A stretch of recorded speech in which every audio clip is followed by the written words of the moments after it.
Okay, welcome to this deep dive. If you're learning English, chances are you've struggled a bit with building your vocabulary. Oh, absolutely. It's a common challenge. And let's face it, staring at those long lists of words, trying to just, memorize them. Yeah, it's often frustrating and Yeah. honestly, not very effective in the long run. Yeah, Feels kind of boring too. right.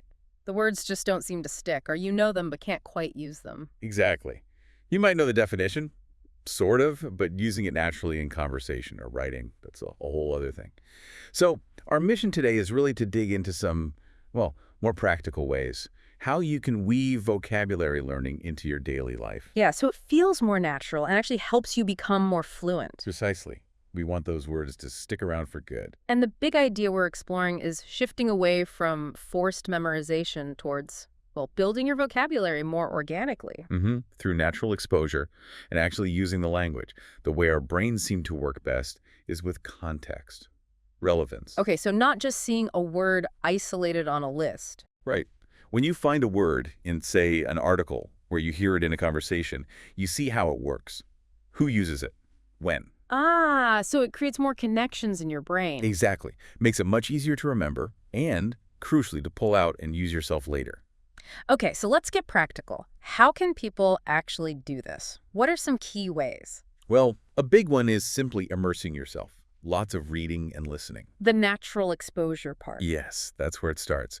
Think about reading things you genuinely like. News, stories, blogs about hobbies, whatever interests you. So it doesn't feel like homework. Exactly. The key is just consistent exposure to real English being used.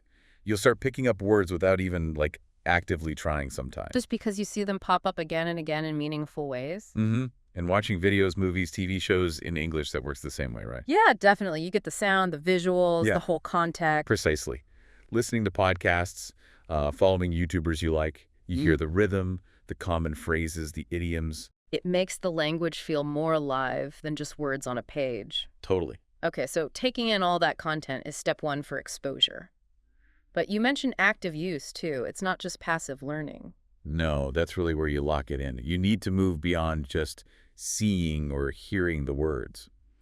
One idea is rethinking flashcards instead of just word definition. What would you do? Write the word on one side, maybe a full sentence using it on the other. An example sentence you found or created. Oh, I like that. Maybe even a little drawing. Sure.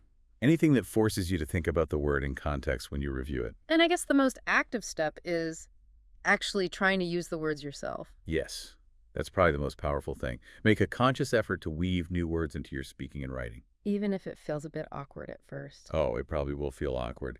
But every time you manage to use a word correctly, it gets easier. It starts to feel like your word. So maybe finding a language exchange partner or a conversation group could help there. Perfect environment for it. Low pressure, supportive. Then writing, too, like keeping a journal. Definitely.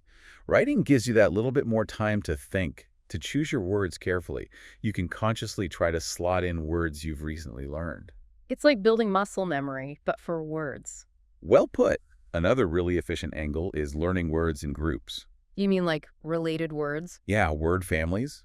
Learn employ, and then employer, employee, employment are right there. Understanding common roots, prefixes, suffixes, it unlocks so much.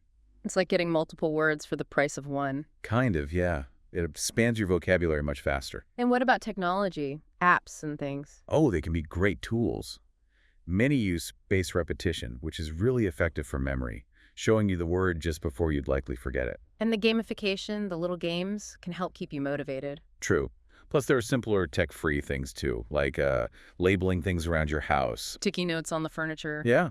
Your desk, your chair, the refrigerator. Constant passive reminders in their actual context. And word games, like Scrabble. Fun ways to play with words.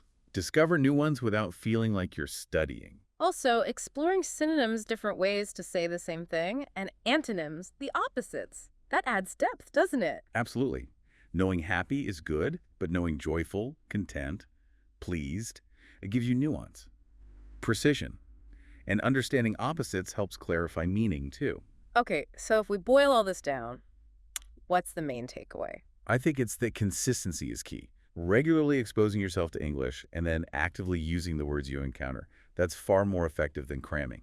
So it's about integrating it into your life rather than seeing it as this separate, stressful chore. Exactly. It shouldn't feel like a burden. You can build a vocabulary while doing things you already enjoy. Reading things you like, watching fun videos, chatting with people. Right. Using words in context, whether you're reading, listening, speaking, or writing, that's how you make them stick and get truly comfortable using them. So maybe a little challenge for you listening.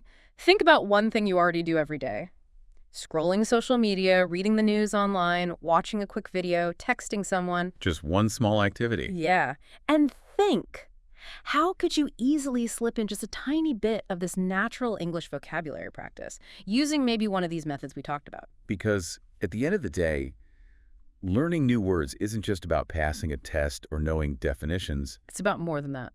It's about expanding how you can express your own thoughts, understanding others better, and just engaging more richly with the world around you. It really does open things up.